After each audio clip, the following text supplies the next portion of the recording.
नमस्कार मित्रांनो, रन मराठीमध्ये तुमचं स्वागत. काही मित्रांचं रनिंग हे 1 जानेवारी 2026ला सुरू केल्यानंतर थोड्या दिवसानंतर परत बंद पडलं होतं. परंतु त्यांनी परत रिस्टार्ट करण्याचा निर्णय घेतलेला आहे आणि एप्रिलमध्ये त्यांनी रिस्टार्ट पण केलेला आहे.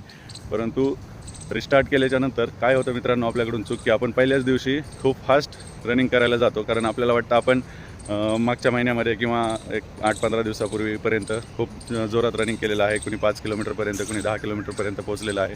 मग एवढ्या वेळेत माझं एवढं होत होतं, तर आता तेवढं होईल असं नाही आहे मित्रांनो. गॅप पडल्याच्यानंतर आपल्या जे शरीराच्या मसल्स आहेत त्यांना रिकवर व्हायला पुन्हा वेळ लागतो फ्लोमध्ये यायला. त्यामुळं लगेच पहिल्याच दिवशी तुम्ही जास्त रनिंग करू नका. तर त्यासाठी व्यवस्थित प्लॅन करा. पहिल्या दिवशी काय करा, तुम्ही फुल मोटिवेशनमध्ये असता तर थोडं फास्ट रनिंग न करता व्यवस्थित दमादमाने करा. वाटल्यास वॉक वगैरे करा पहिल्या दिवशी. दुसऱ्या दिवशी थोडंसं त्याच्यामध्ये फ्लो आणा. बऱ्याचदा काय होतं मित्रांनो की एक चूक होते, आपण पहिल्या दिवशी लगेच फास्ट रनिंग करायला बघतो. 90% लोकांना असं वाटतं की आपण रिस्टार्ट केल्याच्यानंतर आपलं पहिलं जे रनिंग होतं त्या पद्धतीनंच आपण सुरू करावं, परंतु तसं होत नाही. अशी चूक करू नका. पहिल्यांदा काय करा, पहिल्या दिवशी व्यवस्थित मोटिवेशनमध्ये असता तुम्ही तर एक 2-3 किलोमीटर वॉक वगैरे करा आणि अशा पद्धतीने तुम्ही रिस्टार्ट करा. त्याच्यानंतर दुसऱ्या दिवशी तुम्ही फ्लोमध्ये येता. तुमची बॉडी पहिल्या दिवशीच्या याच्यामुळं थोडंसं पेन होत असतो. तिसऱ्या दिवशी तुम्हाला वाटतं की आपण लगेच आता एखाद्या रेस्ट घ्यावी आणि चौथ्या दिवशी पुन्हा काही जणांना असं वाटतं की ठीक आहे आज नको उद्या जाऊया आणि परत मग पहिले 55 होतात आणि परत रनिंग बंद पडतं. मित्रांनो, एक गोष्ट लक्षात ठेवा, रिस्टार्ट करणं सोपं आहे, रनिंगला सुरुवात करणं सोपं आहे, परंतु त्याच्यामध्ये कन्सिस्टन्सी ठेवणं आणि कंटिन्युटी ठेवणं खूप अवघड आहे. परंतु जर तुम्ही ठरवलं तर तुम्ही हे करू शकता. 1 जानेवारीला ठरवून तुम्ही काही दिवस केलेलंच आहे. त्या पद्धतीनं जर तुम्ही मोटिवेशन व्यवस्थित घेतलं आणि रिस्टार्ट करण्याचं 100% ठरवलं तर तुम्ही करू शकता. परंतु आता रिस्टार्ट करताना अंदाजपंचे करू नका. तर मला असं वाटतं की 7 दिवसाचा व्यवस्थित तुम्ही प्लॅन करून रिस्टार्ट करा, म्हणजे जेणेकरून तुमचं पुन्हा बंद पडणार नाही. तर तुम्ही काय करा, पहिल्या दिवशी 1-2 किलोमीटर फक्त चाला. एखादं नवीन ठिकाण बघा, पार्क वगैरे, चाला किंवा जॉग करा, अशा पद्धतीने करा. त्यानंतर तुम्हाला ही एक गोष्ट लक्षात ठेवा की आता तुमचा परफॉर्मन्स हे तुमचं गोल नाही आहे, तर रिस्टार्ट करणं हा तुमचा गोल आहे. हॅबिट बिल्ड करणं हा तुमचा गोल आहे. त्या पद्धतीनं पहिल्या दिवशी स्लो जॉग किंवा वॉक करा आणि तिसऱ्या दिवशी तुम्ही 2-3 किलोमीटर इझी रनिंग करा. दुसऱ्या आणि तिसऱ्या दिवशी तुम्ही थोडं रिदम पकडायचा प्रयत्न करा, बॉडीला फ्लोमध्ये आणा आणि मग तुम्हाला बॉडीला एकदम शॉक देऊ नका तुमच्या, जेणेकरून बॉडी एकदम पेनमध्ये जाईल आणि परत तुम्हाला कंटाळा येईल. चौथ्या दिवशी तुम्ही रिदम बिल्ड करण्याचा प्रयत्न करा, बॉडीला फ्लोमध्ये आणण्याचा प्रयत्न करा, जेणेकरून तुम्हाला व्यवस्थित सवय लागेल. 2 ते 3 किलोमीटर तुम्ही इझी रन करू शकता तिसऱ्या आणि चौथ्या दिवशी. लक्षात ठेवा, स्पीड महत्त्वाची नाही तर कन्सिस्टन्सी महत्त्वाची आहे. 5व्या दिवशी तुम्ही काय करा, एकदम असं लाईटली वॉक करा. कारण एकदम 2-3 किलोमीटर जर तुम्ही रनिंग केलं तिसऱ्या आणि चौथ्या दिवशी तर 5व्या दिवशी तुम्ही रेस्ट घेतली तरी चालेल किंवा सिंपल वॉक केलं तरी चालेल. 6व्या दिवशी काय करा, थोडं चॅलेंज द्या तुमच्या बॉडीला.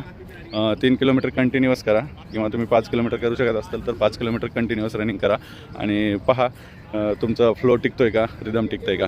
कॉन्फिडन्स तुमचा बिल्ड होईल यामुळं, कंटिन्युअस रन केल्यामुळं. त्यानंतर तुम्ही काय करा, माइंडची टेस्ट घ्या. कधी? 7व्या दिवशी. त्या 7व्या दिवशी तुम्ही एक मिनी टेस्ट घेऊ शकता की आपल्याला किती किलोमीटर रनिंग होते आणि किती वेळ होते आणि आपली इम्प्रूव्हमेंट किती झाली आहे. तुम्ही 7व्या दिवशी चेक करा. कारण पहिल्याच दिवशीपासून जर तुम्ही फास्ट रनिंग करायला लागला तर पुन्हा तुम्हाला बॉडी पेन होईल आणि परत तुम्हाला नको वाटेल रनिंग करायला. तर 5-6 दिवस तुम्ही फ्लोमध्ये आल्याच्यानंतर 7व्या दिवशी स्वतःला टेस्ट करा. डे 1ला फुल स्पीड करू नका, बॉडी पेन इग्नोर करू नका. बॉडीला काय हवं आहे नको आहे ते लक्षात घ्या. कारण बॉडी पेन जर तुम्ही इग्नोर केला तर परत तुम्हाला इंजुरी होईल आणि परत तुमचं रनिंग बंद होईल. तर अशा प्रकारे तुम्ही 7 दिवस व्यवस्थित प्लॅन करून रिस्टार्ट करा, जेणेकरून तुमची हॅबिट व्यवस्थित बिल्ड होईल आणि तुम्हाला कुठलीही अडचण येणार नाही. हे पहा, काल 10 किलोमीटरच्या रननंतर आज मी रिकव्हरीसाठी जॉग केलेला आहे आणि आता वॉक करत आहे. लेझर व्हॅली पार्क म्हणून इथे गुडगावमध्ये दिल्लीला आलेलो आहे मी. इकडे खूप छान असं वातावरण आहे. मित्रांनो, कन्सिस्टन्सी ठेवण्यासाठी तुम्ही कुठेही गेलात, कामानिमित्त बाहेर गेलात तरी तुम्ही थोडं का होईना रनिंग वॉकिंग केलं पाहिजे, तर तुमची कन्सिस्टन्सी राहते. सकाळी उठून 1 तास स्वतःला दिलाच पाहिजे. डे 1 असेल तर डे 1ला तुम्ही रिस्टार्ट म्हणून चांगला व्यवस्थित असा सुरुवात करा. त्यानंतरचे पुढचे 5-7 दिवस व्यवस्थित रनिंग करून रिस्टार्ट करा, जेणेकरून तुमचं थांबलेलं रनिंग पुन्हा सुरू होईल. खूप छान आहे मित्रांनो, कन्सिस्टन्सी ठेवा. रनिंगने खूप सारे असे फायदे होतात. स्वतःची एक वेगळी ओळख निर्माण होते. रनिंगने खूप जणांचं आयुष्य बदललेलं आहे.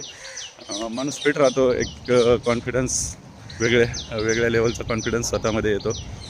तर बघा, परत एकदा रिस्टार्टसाठी सगळ्यांना शुभेच्छा. घाई करू नका, व्यवस्थित शांतपणे करा. खूप छान असं वातावरण आहे, पाहू शकता तुम्ही